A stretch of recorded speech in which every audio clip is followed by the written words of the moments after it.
ہم 8 منٹ بعد پڑھتے ہیں ان کے. بسم اللہ. سورج جو غروب ہونا شروع ہوتا ہے تو پورا غروب ہوتا ہے 8 منٹ میں. 8 منٹ. بسم اللہ. ہمارے بھائی جب نماز پڑھتے ہیں کہ جب سورج غروب ہونا شروع ہوتا ہے. بسم اللہ. ہم جب نماز پڑھتے ہیں جب پورا ڈوب جاتا ہے.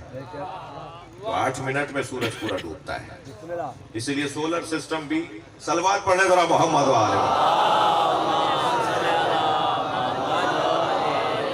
اس لیے سولر سسٹم بھی اس وقت آف ہوتا ہے کہ جب پورا ڈوب جاتا ہے.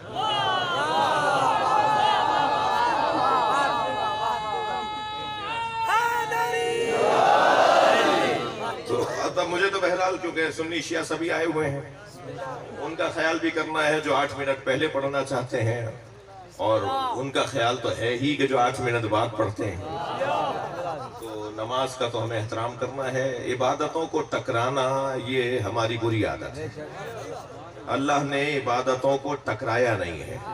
کوئی عبادت کسی عبادت سے لڑتی نہیں ہے. حسین کا ذکر عبادت ہے, اللہ کا سجدہ عبادت ہے. تو دونوں عبادتوں کی لڑائی نہیں ہونی چاہیے. لڑائی تو ہے نہیں, ہم لڑواتے ہیں.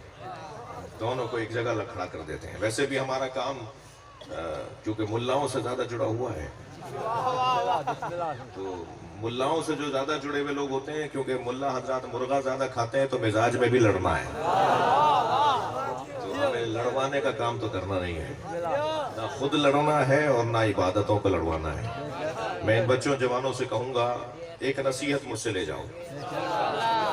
ایک نصیحت چاہتے ہو کہتے نصیحت لے جاؤ اور وہ یہ کہ خبردار اگر کہیں تمہارے درمیان کوئی لڑوانے کی بات کر رہا ہو تو سمجھو شیطان کی آواز ہے. مومن سے نہیں لڑتا.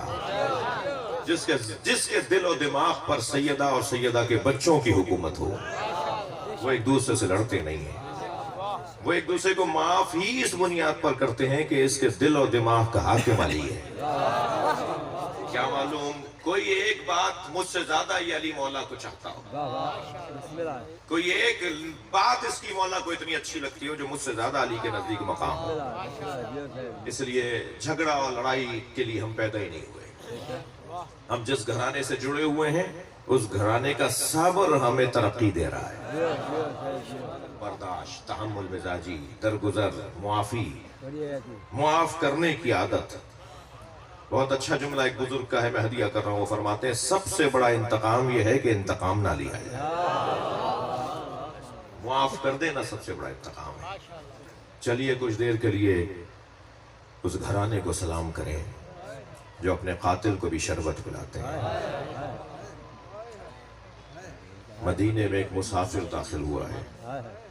ہر شخص سے یہی پوچھتا ہے کہ میں بھوکا ہوں, مجھے کسی کریم کا دروازہ بتاؤ. اور جو بتاتا ہے وہ ایک ہی دروازہ بتاتا ہے اور وہ امام سجاد کا دروازہ ہے. اور وہ ہر ایک سے کہتا ہے کوئی اور گھر بتا دو, مگر ہر شخص کہتا ہے کہ یہی گھر ہے کہ جس گھر سے تمہیں کھانا بھی ملے گا, تمہیں آرام کرنے کے لیے بستر بھی ملے گا, اور اس کریم گھرانے سے تمہیں رستے کا زیادہ راہ بھی ملے گا. اس نے نقاب لگائی, چہرے کو چھپایا اور امام سجاد کے دروازے پر آ گئی. مولا کے غلاموں نے دسترخوان پر بٹھایا. کھانا کھا رہا تھا تو امام قریب سے گزرے تو دیکھا کہ مسافر ہے اور منہ چھپا چھپا کر کھانا کھا رہا ہے. امام وہاں سے گزر گئے. امام نے اپنے غلام سے کہا اسے آرام کے لیے بستر دو. جب جانے لگا, آرام کر کے جانے لگا, تو امام نے فرمایا تمہاری منزل کہاں ہے؟ تو اس نے جو جگہ بتائی تو امام نے فرمایا وہاں تک تمہاری سواری کہاں ہے؟ تو میں فلاں جگہ سے ایک قافلے میں شریک ہو کر پہنچوں گا. حضرت نے فرمایا نہیں, تم ہمارے مہمان ہو. اپنے غلام سے فرمایا ایک گھوڑا لے کر آؤ, تازہ صحت مند گھوڑا. اس کی لگام حضرت نے اس کے ہاتھ میں دے کر فرمایا اس سواری پر بیٹھ کے جاؤ. تو نقاب لگے کہنے لگا آپ نے مجھے پہچانا نہیں. جیسے ہی اس نے کہا نا آپ نے مجھے پہچانا ہی نہیں, امام کی آنکھوں میں آنسو آ گئے. فرمایا میرے بھائی علی اکبر کا قاتل ہے. میں تجھے پہچان گیا مگر فرق ہے, کل ہم تمہارے مہمان تھے, آج تم ہمارے مہمان ہو. ایسا گھرانہ, ایسا بڑا گھرانہ. مجھے تو تعجب ہوتا ہے اس وقت کہ جب کوئی مومن عزادار سے لڑنا ہوتا ہے. یہ کیسے ممکن ہے کوئی حسینی ہو اور کسی حسینی سے لڑے؟ ہمیں تو غیر حسینیوں کو بھی معاف کر دینا چاہیے، ہمیں تو دوسروں کو بھی معاف کر دینا چاہیے. جھگڑا لڑائی یہ حسین والوں کا کام نہیں ہے.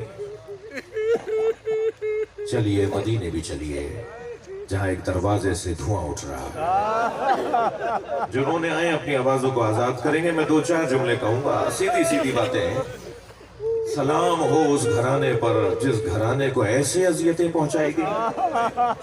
چلیے چلیے مدینہ چلیے، ایک دروازے سے دھواں اٹھ رہا ہے، مگر عزاداروں وہ دھواں دروازے کے جلنے کا ہے. دروازہ بھی وہ دروازہ ہے جس پہ نبی 6 مہینے تک کھڑے ہو کے سلام کرتے رہے.